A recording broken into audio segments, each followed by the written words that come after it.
हाय दोस्तों। एसआईपी करे, commercial property में इन्वेस्टमेंट करे या सेकंड होम में इन्वेस्टमेंट करे, ये हमेशा ही हमारे क्लाइंट्स का सवाल होता है। तो आज के इस एपिसोड में डिटेल्ड में बात करते हैं। इन्वेस्टमेंट करना है पर कंफ्यूज है, कहाँ इन्वेस्टमेंट करे। रियल एस्टेट मार्केट ने रीच किया है $265 बिलियन 2023 में and it is growing at 9.2% annually. और म्यूचुअल फंड इंडस्ट्री भी has crossed more than 50 lakh crore AUM इन 2025। तो चाहिए एक डिटेल कंपैरिजन, आज करते हैं फैक्ट्स और फिगर्स के साथ में। हाय, मेरा नाम रेशमा हाजीते है। मैं रियल एस्टेट में सेकंड होम इन्वेस्टमेंट एक्सपर्ट हूँ। पिछले 17 साल में मैंने 1750 से भी अधिक लोगों का लैंड लेने का सपना पूरा किया है। पहले बात करते हैं हम SIP के ऊपर। SIP यानी आता है सिस्टमैटिक इन्वेस्टमेंट प्लान ऑप्शन, जिसके अंडर फाइनेंशियल प्लानर रेकमेंड करते हैं कि आपकी इन्वेस्टमेंट इसके बेसिस पे होनी चाहिए। ये बेसिस होता है नॉर्मली आपके जो आने वाले बड़े खर्चे हैं उसके लिए रेडी रहने के लिए है। रिटर्न्स की बात करें तो इक्विटी म्यूचुअल फंड्स का जो एवरेज रिटर्न आता है अराउंड वो 12 से 15% annual returns over last 10 years है। लेकिन मार्केट कभी रिस्की भी हो सकता है।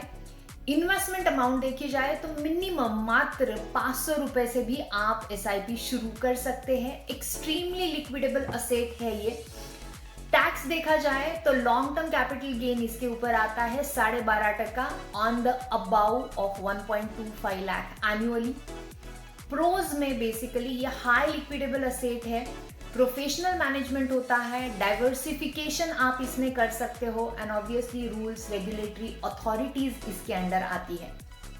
कॉन्स के बारे में बात करें तो मार्केट का रिस्क है, निगोशिएबल, नो टेंजिबल असेट ऐसा कुछ भी नहीं है कि कल आप बोलोगे कि मेरे पास पीस ऑफ पेपर है या फिर ये it's like a piece of paper, virtual asset type ये है एंड इसका लाइफस्टाइल बेनिफिट पर से कुछ नहीं है वैसा देखा जाए तो।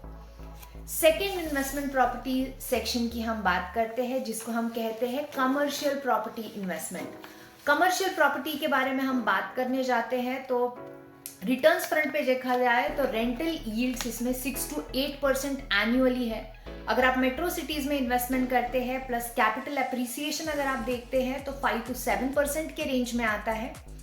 मिनिमम इन्वेस्टमेंट आपको 50 लाख से तो स्टार्ट करनी पड़ती है, बट अगर आपको अच्छे रेंटल प्रॉपर्टीज चाहिए मेट्रो सिटीज में तो 2 crore and above investment. Higher entry barrier commercial में हमेशा ही होते हैं। मेंटेनेंस ऑब्वियसली प्रॉपर्टी टैक्स आता है, GST आता है रेंट के ऊपर 18%, मेंटेनेंस चार्जेस हाई होते हैं। वैकेंसी रिस्क इसमें यह है कि कभी कभी अगर आपकी प्रॉपर्टी रेंट आउट नहीं होती है तो ऑब्वियसली उसमें एक वैकेंसी रिस्क ये पार्ट आ जाता है। 15 to 20% commercial spaces in Tier 1 cities are still vacant, ये करंट मार्केट स्टैट्स भी कहता है। इन्वेस्टमेंट्स के प्रोज ये है कि आपको रेगुलर रेंटल इनकम मिलता है अगर आपकी प्रॉपर्टी रेंटेड आउट हो रही है तो। बिजनेस टेनेंट्स होते हैं तो आपको बहुत ज्यादा रेसिडेंशियल टेनेंट्स जैसा स्ट्रगल नहीं करना पड़ता है। एंड कॉन्स ये है कि कभी कभी higher rental, higher initial investment, जैसे मैंने कहा कि पहले टाइम में आपको बहुत सारी इन्वेस्टमेंट करनी पड़ती है। इसके अंदर GST कॉम्प्लिकेशंस बहुत सारे होते हैं, मैनेजमेंट हसल्स होते हैं, लोकेशन डिपेंडेंट होता है और इसमें आपको एक्टिवली रेंटल के लिए अच्छा टेनेंट मिलता है तो सच में वो सही बात हो जाती है। थर्ड पार्ट के ऊपर हम बात करते हैं जो कि है second home investment market. And second home investment market ये सबसे super performer in last few years calculate किया गया है। रिटर्न्स देखा जाए तो residential property is emerging locations जहां पे 8 to 12% एनुअल रिटर्न्स आ रहे हैं क्योंकि Airbnb, bookings.com near to the city बहुत अच्छे रेंटल दे रहे हैं। इन्वेस्टमेंट ऑप्शन आपको 30 लाख से लेके 1 करोड़ तक के हैं जहां पे आप लैंड में इन्वेस्टमेंट कर सकते हैं प्लस छोटा मोटा कंस्ट्रक्शन बना के उसको भी आप रेंटल पे डाल सकते हैं।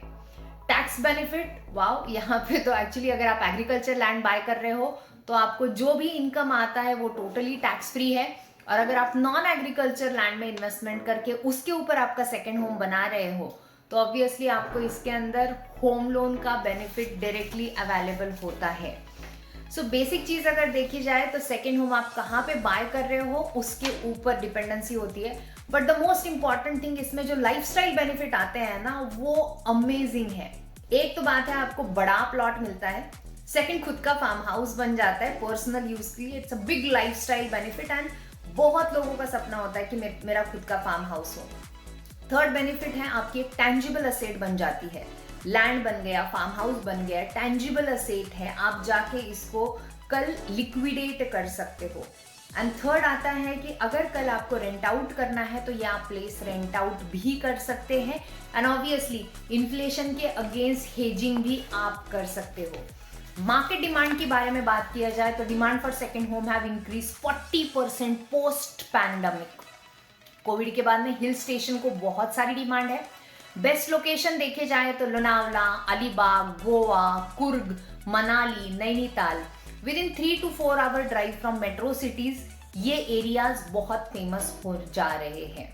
रेंटल पोटेंशियल अगर देखा जाए तो एयरबीएनबी, वेकेशन रेंटल प्लेटफॉर्म्स जो है वो 20 to 30% property value annually peak location पे करंटली ऑप्ट कर रहे हैं।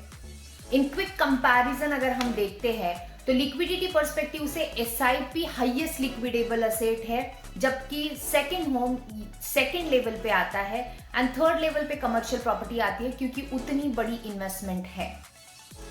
नेक्स्ट पार्ट आता है tax benefit. Obviously second home trends everywhere because tax benefit to second homes are very high, क्योंकि आपका एक तो एग्रीकल्चर इनकम उससे जो आता है that is tax free. Second, अगर आप एग्रीकल्चर के ऊपर फार्म हाउस टेम्पररी स्ट्रक्चर्स भी बनाते हो तो उसमें से आने वाला रेंटल भी आपको टैक्स फ्री मिलता है। एंड अगर आप नॉन एग्रीकल्चर प्लॉट लेके उसके ऊपर बनाते हो तो आपको directly home loan benefit available होता है।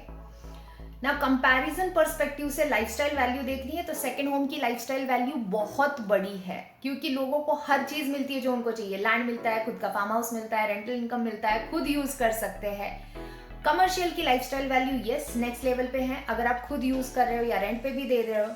एसआईपी की लाइफस्टाइल वैल्यू वैसे कुछ नहीं है कि आप बाहर जाओगे और आप बोलोगे कि मेरा एसआईपी इतने का है, वो नहीं होता है। That there is no lifestyle value to the SIP. ये जो भी मैं कंपैरिजन बता रही हूँ this is with respect to the market trends and analysis. अब आप सोच समझ के आपके फाइनेंशियल प्लानर से डिस्कस करके आपकी लिक्विडिटी कितनी है वो देख के और आपका लाइफ में पर्पस क्या है उस हिसाब से इनमें से जो भी असेट चूज करनी है वो करने से पहले आपके फाइनेंशियल प्लानर से आप एडवाइस जरूर लीजिए। तो अगर दोस्तों आप चाहते हो असेट ग्रो हो, टैक्स बेनिफिट मिले, लाइफस्टाइल भी अपग्रेड हो और आपका फैमिली का वैकेशन भी हो जाए तो second home farm house investment आपके लिए स्वीट स्पॉट बन सकता है। अगर इमर्जिंग लोकेशन के आसपास, पुणे मुंबई के आसपास जहां पे इंफ्रास्ट्रक्चर ग्रोथ हो रही है, ऐसे लोकेशन अगर आप देख रहे हो तो we can help you out. अगर वीडियो हेल्पफुल लगे तो लाइक, शेयर, सब्सक्राइब जरूर करें। कमेंट पे बताइए कि आप किस ऑप्शन में आपकी इन्वेस्टमेंट लगाना चाहते हैं। थैंक यू सो मच, मिलते हैं नेक्स्ट वीडियो में।